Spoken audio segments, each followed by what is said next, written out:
और आज मैं आपसे एक क्वेश्चन पूछना चाहती हूँ कि मिस्टेक्स पे काम करते हैं उसे एक प्रॉमिस चाहिए, perfect study plan Telegram group लेके आई हूँ। Hi guys, I am Pooja from AIIMS Delhi and welcome back to my channel. आज का वीडियो बहुत स्पेशल होने वाला है।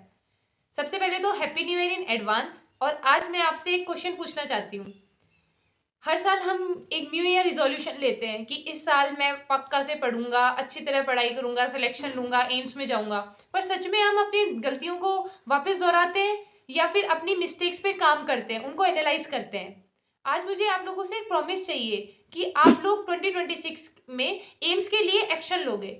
देखो, 2025 में जो भी हुआ वो आपके लिए प्रोडक्टिव थी या नहीं थी उसे भूल जाओ। लेकिन अब आने वाले 4 to 5 मंथ में आपको किस तरीके से पढ़ना है, किस कंसिस्टेंसी से पढ़ना है कि आपका सिलेक्शन हो सके किसी नॉर्मल जीएनसी में या फिर एम्स में। तो उसके लिए मैं आप लोगों के लिए लेके आई हूँ एक परफेक्ट स्टडी प्लान। और ये स्टडी प्लान मैं अपने खुद के जर्नी के एक्सपीरियंस से बता रही हूँ। ये पॉइंट्स मैंने ऐसे ही नहीं लिखे हैं, जो मैंने एक्सपीरियंस किया था उससे आपको बता रही हूँ। और अगर इन मिस्टेक्स को आपने ढंग से एनालाइज कर लिया, इन पे काम कर लिया ना, तो आपको जीएमसी में या एम्स में जाने से कोई भी नहीं रोक सकता। देखो, सक्सेस का कोई शॉर्टकट नहीं है। सक्सेस के लिए एक नैरो पाथ है और उस पाथ पे जो भी बंदा सेलेक्ट होता है ना, उसे जाना ही होता है। और ये बात आपको अभी समझ में नहीं आएगी। मतलब आपका जब सिलेक्शन हो जाएगा, जब आप किसी कॉलेज में जाओगे ना, तब आपको पता चलेगा कि हर कोई बंदा उस डिसिप्लिन को फॉलो करता है। बहुत मिनिमम चीज चाहिए आपको सिलेक्शन के लिए। एक डिसिप्लिन होना चाहिए, एक कंसिस्टेंसी और एक करेक्ट गाइडेंस। गाइडेंस के लिए मैं आपके पास हूँ। आपको जो भी गाइडेंस चाहिए जिस भी चीज़ के ऊपर, मैं आपके लिए एक हॉनेस्ट समय समय पे गाइडेंस लाती रहूँगी। उसके अलावा कंसिस्टेंसी बहुत मैटर करती है, क्योंकि किसी भी कम्पिटिटिव एग्जाम का जो फेज़ होता है ना, वो काफ़ी बड़ा होता है। उसमें आपको हर दिन सेम रूटीन फॉलो करना पड़ता है, सेम बुक्स पढ़नी पड़ती है, आपको सेम स्ट्रगल करना पड़ता है। तो हर कोई बंदा वो कर नहीं पाता है, लेकिन जो कर लेता है ना, जो उस माइंडसेट के साथ में उस चीज़ को मेंटेन कर लेता है, उसी का सिलेक्शन होता है। देन डिसिप्लिन बहुत ज़रूरी है। आपको रीज़न पता होना चाहिए कि अगर आपको एम्स में जाना है तो क्यों जाना है। मतलब अगर आपके पास में वो वाई का रीज़न है ना, तो आपको किसी एक्सटर्नल मोटिवेशन की कभी ज़रूरत नहीं पड़ेगी। स्टूडेंट्स क्या करते हैं ना, जैसे आज मैंने 2 मोटिवेशनल वीडियो देख ली और फिर मैं अपने 2 घंटे में बहुत अच्छी तरह पढ़ूंगी, और उसके बाद में वैसे ही प्रोकास्टिनेट करने लग जाएंगे, वैसे ही अपना काम नहीं करेंगे। तो जब आपको भाई का रीज़न पता होगा ना, तो आपको इनर मोटिवेशन आएगा। और सेल्फ मोटिवेशन से ही पढ़ सकता है इंसान, क्योंकि एक्सटर्नल मोटिवेशन आपका मैक्सिमम 1 दिन रहेगा, 2 दिन रहेगा। लेकिन जो सेल्फ मोटिवेशन होता है ना, वही आपको लंबे समय तक कंसिस्टेंट बनाए रखेगा। अब आने वाले 4 to 5 मंथ में मैं जो कुछ पॉइंट्स आपको बता रही हूँ ना, उसे कर लो बस।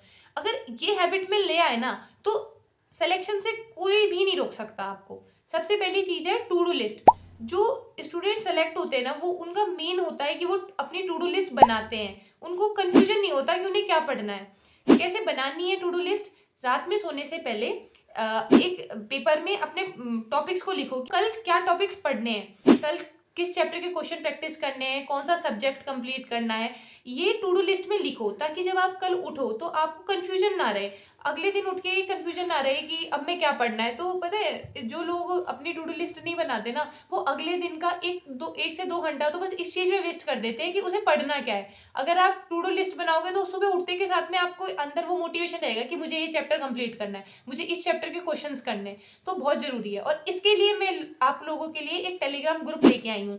मतलब इस ग्रुप में आपको करना क्या है, डेली जो आप टू डू लिस्ट मुझे बनाओगे ना, वो मुझे सेंड करोगे ग्रुप पे कि दी मैंने चैप्टर पढ़ने हैं आज। और फिर आप वो टारगेट जो सेट करोगे, उसमें से आपने कितना कंप्लीट किया, चाहे आप उसका 30 to 40% ही कंप्लीट करो, लेकिन आपको मुझे ग्रुप पे बताना है कि मैंने इतना कंप्लीट किया है और ये मेरा आज का टारगेट था। और मैं रेस्पेक्टफुली आप लोगों को रेस्पॉन्ड करूंगी। इसके लिए टेलीग्राम ग्रुप का लिंक मैं आपको डिस्क्रिप्शन में डाल दूंगी, वहां से उस ग्रुप को ज्वाइन करो और फिर डेली के टारगेट मुझे सेंड करो। उस ग्रुप पे आपको और सारी ट्रिक्स और फॉर्मूलाज, शॉर्टकट्स, जो किसी क्वेश्चन को सॉल्व करने की ट्रिक्स होती हैं, वो सब आती रहेंगी।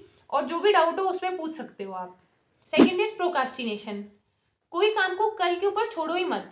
जैसे आज कोई चैप्टर कंप्लीट हुआ है आपका, तो सोचते हैं कि इसके क्वेश्चन प्रैक्टिस हम कल करेंगे, या फिर आज कोई डाउट आ रहा है तो उसको सोचते हैं कि कल करेंगे, कल पूछेंगे डाउट। ऐसा नहीं। जो आज डाउट आ रहा है उसे अभी के अभी पूछो, कैसे भी उसका सोल्यूशन फाइंड आउट करो, कल के लिए मत छोड़ो। क्योंकि अगर आपने कल के लिए उसे छोड़ दिया ना तो वो डाउट आपका डाउट ही रह जाएगा। और ये आपको पता है कि जो आपका डाउट होता है ना वो डायरेक्ट पेपर में ही आता है। ये मेरे साथ भी होता था, क्योंकि मैं क्या करती थी, ऐसे सोचती थी, एक डाउट आया तो सोचती थी एक डाउट क्या ही पूछूं टीचर से, पहले 2-3 डाउट इकट्ठे कर लेती हूँ फिर पूछूंगी। और मैं ऐसे मार्क करके रखती थी, और वो मार्क करके रखने के बाद भी मैं उन्हें भूल जाती थी। और फिर डायरेक्ट वो जब मैं टेस्ट सीरीज में उन क्वेश्चंस को देखती थी तब ऐसा लगता था यार ये तो मेरा डाउट था। तो आपको अपने डाउट्स उसी वक्त क्लियर करना है, प्रोकास्टिनेट नहीं करना है। थर्ड इज वीडियो देख के हम ये सोच लेते हैं कि हमें वो टॉपिक आ गया है। ऑनलाइन का मतलब ये एक डिसएडवांटेज मुझे लगता है कि स्टूडेंट्स क्या करते हैं, वीडियो देखेंगे और ऐसे समझने लग जाते हैं कि हाँ मेरे को सब आ गया है, अब मुझे क्वेश्चन प्रैक्टिस की जरूरत नहीं है। पर ये बहुत गलत चीज़ है, पता है। जब आप वीडियो देखते हो ना तो उस वक्त आपका माइंड सिर्फ पैसिव लर्निंग कर रहा है, वो एक्टिव लर्निंग नहीं कर रहा। लेकिन जब आप खुद से क्वेश्चन प्रैक्टिस करते हो, खुद से चीज़ें लिखते हो, तब वो एक्टिव लर्निंग होती है उसमें। जैसे टीचर्स के नोट्स हमें ऐसे पीडीएफ फॉर्म में मिल जाते हैं, और स्टूडेंट्स है ना जो नोट्स बनाते ही नहीं है खुद के, टॉपर्स के नोट्स ले लेंगे। लेकिन ऐसा नहीं है, आपको खुद से नोट्स बनाने हैं। जब आप खुद से बनाओगे ना, चीज़ें खुद से लिखोगे, तो वो आपको आपके दिमाग में जा रही है, क्योंकि आप उस वक्त एक्टिव लर्निंग कर रहे हो। तो क्वेश्चन प्रैक्टिस खुद से करनी है। मैं आपके लिए वैसे तो एक वीडियो बनाऊंगी जिसमें जिन टीचर्स से मैंने पढ़ा था और जो टीचर्स मुझे बेस्ट लगे थे अपनी प्रिपरेशन जर्नी में, उनके ऊपर कि ये टीचर से आप पढ़ सकते हो। लेकिन आप किसी भी टीचर को फॉलो कर रहे हो, आपको खुद से क्वेश्चन प्रैक्टिस करनी पड़ेगी। सबसे इंपॉर्टेंट चीज़ है, अब अगर हम 1 घंटा पढ़े फिर सोचते हैं कि यार 5 मिनट के लिए फ़ोन तो चला ही लेता हूँ, 5 मिनट के लिए गेम तो खेल ही लेता हूँ, और वो 5 मिनट कब उनका 1 घंटा बन जाता है उन्हें पता भी नहीं चलता। आपको सेक्रीफाइस तो देखो करना पड़ेगा, अगर सिलेक्शन चाहिए ना तो सेक्रीफाइस तो करना पड़ेगा। तो अगर आप लगातार 2 घंटे पढ़ रहे हो, 3 घंटे पढ़ रहे हो, तो फ़ोन की बजाय आप बाहर जाओ, मतलब अपने दोस्तों से बात कर लो, अपनी फैमिली से बात कर लो। उससे आपका क्या है ना, माइंड डाइवर्ट नहीं होगा। तो जब फ़ोन देखते हो ना आपको इंस्टेंट प्लेजर मिलने लगता है, तो वो प्लेजर जो एम्स में जाने के बाद मिलेगा उसको भूल के आपका माइंड बस एक इंस्टेंट प्लेजर की तरफ जाता है। उसे नहीं करना है। अब आने वाले 4 to 5 मंथ में बस आपको अपनी फोकस अपनी पढ़ाई पे रखना है, और डिसिप्लिन का बहुत ध्यान रखना है, कंसिस्टेंसी रखनी है। अगर ये चीज़ें फॉलो कर ली ना आपने, तो आपको कोई भी नहीं रोक सकता। और फिर मिलते हैं अपने नेक्स्ट वीडियो में। अगर वीडियो अच्छा लगा हो तो लाइक करना, शेयर करना, और टेलीग्राम ग्रुप को जरूर ज्वाइन कर लेना, और सब्सक्राइब टू दी चैनल।